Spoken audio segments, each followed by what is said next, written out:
Bonjour à tous, aujourd'hui je vais vous présenter le Wandered Provoke Light, un sac à dos que j'utilise depuis quelques mois pour aller au travail. Donc on va faire le tour gentiment, de l'extérieur à l'intérieur. Alors ce qu'il faut savoir sur ce sac, c'est qu'on a quand même pas mal de systèmes de straps qu'on peut accrocher, que ce soit ici, ici, en dessous pour accrocher quelque chose en dessous, ou même à l'intérieur pour pouvoir le tenir ouvert. Ce qui fait que j'ai acheté quelques straps, ça qui me servent de décoration surtout, mais que si jamais j'ai besoin d'utiliser pour accrocher quelque chose, et ben je peux toujours, ma question toujours accrocher là. Alors sur l'avant, on a déjà une pochette verticale qu'on peut utiliser pour mettre des papiers du format A4, ça rentre, une grande pochette A4, ça rentre. On a une poche pour une gourde qui est assez standard. Je ne sais pas si une énorme gourde rentrerait dedans, mais j'en ai une de 500 ml. 500 ml, je crois. Elle rentre sans problème. Je pense qu'une 750 rentre aussi, mais je suis pas sûre qu'une 1 litre rentre complètement.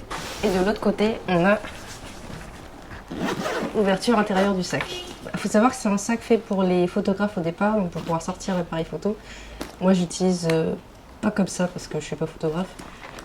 Mais c'est quand même très pratique d'avoir un quick access sur l'intérieur du sac directement. Au niveau de l'arrière, alors on a un système pour accrocher et resserrer pour tenir au niveau du torse, qui est assez sympa comme système. Ça change des autres sacs. On a pas mal de loops pour accrocher tout ce que vous voulez et d'autres loops ici aussi. On a un super système dorsal avec un luggage pass-through pour si jamais vous l'utilisez en bagage à main dans l'avion, parce qu'il rentre en termes de taille. On a ici aussi un système pour accrocher les straps de hanche que j'ai sur mon Provoke 21, que j'utilise plus trop maintenant que j'ai le Light. Et on a un quick access ici pour pouvoir accéder à pas mal de petites babioles, un masque pour dormir, des médicaments, des petits câbles, très pratique.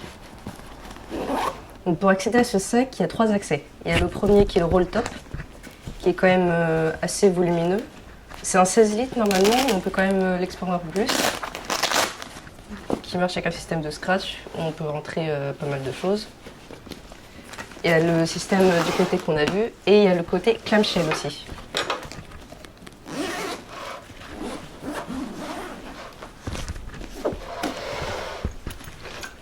Voilà à quoi ça ressemble à l'intérieur. Il faut savoir que dans le Provoke Light, on n'a pas de caméra Q, mais que c'est déjà intégré de base. Enfin, il est renforcé à l'intérieur. Ce que j'aime bien aussi, parce qu'il a plus un côté structuré que le Provoke 21, le Provoke 21. Et on a aussi un diviseur qu'on peut garder ou pas, ou scotcher sur la paroi. Moi, j'aime bien le garder pour avoir 2 parties séparées. J'ai ma partie tech ici avec mes différents patchs. J'ai fait une review sur celui-ci et celui-ci si ça vous intéresse. J'ai ensuite des petites babioles, des câbles qui traînent, qui sont pas rangés.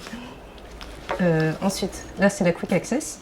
On peut aussi accéder, on peut accéder à l'intérieur en tirant sur les 2 côtés ou avec les fournitures. J'aime bien par rapport au Provoke 21, enfin l'ancienne version en tout cas, c'est qu'elle reste stable, collée à la paroi de ce côté-là, donc c'est vraiment très pratique. Voilà. Moi j'accède à ce qu'il y a à l'intérieur avec le roll top et le reste soit comme ça, soit avec l'ouverture sur le côté. Au niveau de la sleeve pour ordinateur, alors on a la place pour un 14 pouces. Enfin moi j'ai un MacBook 14 pouces qui rentre sans problème.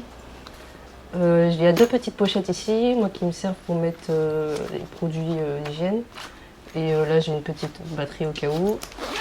Là c'est là que je vais mettre mon câble de chargeur et un stylo. Là, ça aurait été bien qu'on ait une 3e poche ici, mais bon, je comprends que c'est le bas du sac, pourquoi ils n'en ont pas mis. Mais en tout cas, c'est très pratique d'avoir ces petites poches-là. Dans la partie supérieure, moi, je peux y mettre pas mal de choses. J'ai mon écharpe Columbia que j'utilise, qui est très très bien. Elle tient bien chaud. Un bonnet, des lunettes, de la bouffe et quelques autres babioles qui traînent dedans. En termes de confort, vu qu'en fait il a une capacité assez limitée, enfin de 16 litres, 16 litres plus, bah, il est quand même assez léger au final et il est quand même beaucoup plus agréable sur le dos avec leur nouveau système par rapport au... Moi j'ai la première version du Provoke 21 et ça a été quand même largement amélioré. il est beaucoup plus confortable à porter, même si on a des affaires pour tout un week-end par exemple, et qu'il est gonflé à bloc, il reste très confortable à porter. En termes de prix, il coûte assez cher quand même. Moi je l'avais eu à moins 30% pour le Black Friday, juste avant la sortie. Je pense que vous pouvez trouver des offres de temps en temps pour ce sac-là, parce que c'est vrai que c'est quand même un prix assez conséquent. Donc voilà pour le Wonder Provoke Light. J'espère que ça vous a plu et à la prochaine pour une nouvelle vidéo. Bye bye!